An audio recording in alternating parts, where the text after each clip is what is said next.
నమస్తే welcome to special drive. తమిళనాడులో ఇంకా రాజకీయ వేడి గంట గంటకు పూట పూటకు పెరుగుతూనే ఉంది. విజయ్ ముఖ్యమంత్రి అవుతారా లేదా అన్నటువంటి ఉత్కంఠ ఇంకా కొనసాగుతోంది. తమిళనాడులో విజయ్ ప్రభుత్వ ఏర్పాటుకు ఇన్ఛార్జ్ గవర్నర్ రాజేంద్ర అర్లేకర్ అడ్డంకిగా మారారంటూ ఫ్యాన్స్ అంతా కూడా ఇప్పటికే ఫైర్ అవుతున్నారు.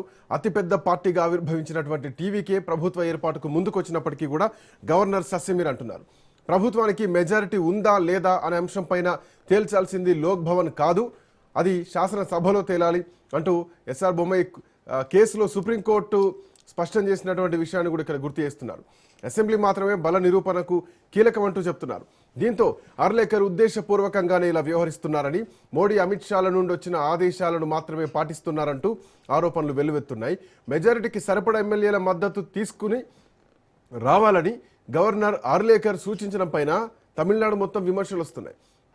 మరోవైపు సంక్షోభ నివారణ కోసం గవర్నర్ ముందు జాగ్రత్త తీసుకుంటున్నారు అన్నటువంటి అభిప్రాయం వ్యక్తమవుతోంది. సో ఇట్లాంటి నేపథ్యంలో వీసీకే, సిపిఐ, సిపిఎంలు ఎవరికి వారు ప్రత్యేకంగా వాళ్ళ పార్టీ కార్యాలయాల్లో చర్చించుకుంటున్నారు.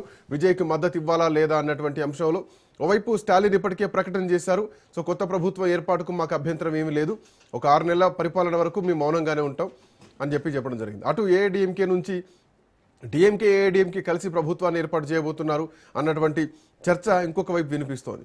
సో ఇట్లాంటి నేపథ్యంలో తమిళనాడులో విజయ్ ప్రభుత్వం ఏర్పడుతుందా? విజయ్ మూకుమ్మడిగా రాజీనామాలు చేస్తూ ఉంటున్నారు. ఒకవేళ అలా చేస్తే మళ్ళీ విజయ్కే నష్టమయ్యేటువంటి అవకాశం ఉంటుంది. మళ్ళీ ప్రభుత్వాన్ని ఏఐడిఎంకే ఏర్పాటు చేసేటువంటి పరిస్థితులు కూడా ఉంటాయి. సో ఏం జరగబోతోంది? గవర్నర్ పైన ఎందుకు విమర్శలు వస్తున్నాయి? ఎప్పుడైనా కానీ అంటే ప్రాంతీయ పార్టీలో లేదంటే బీజేపీయేతర పార్టీలు పరిపాలించేటువంటి ప్రాంతాల్లో ఇదే తమిళనాడులో గతంలో గవర్నర్ ఫైల్స్ అన్ని పెండింగ్లో పెడితే సుప్రీంకోర్టుకి వెళ్ళి ఆ 5 బిల్స్ పాస్ చేసుకోవాల్సినటువంటి పరిస్థితులు ఏర్పడ్డాయి.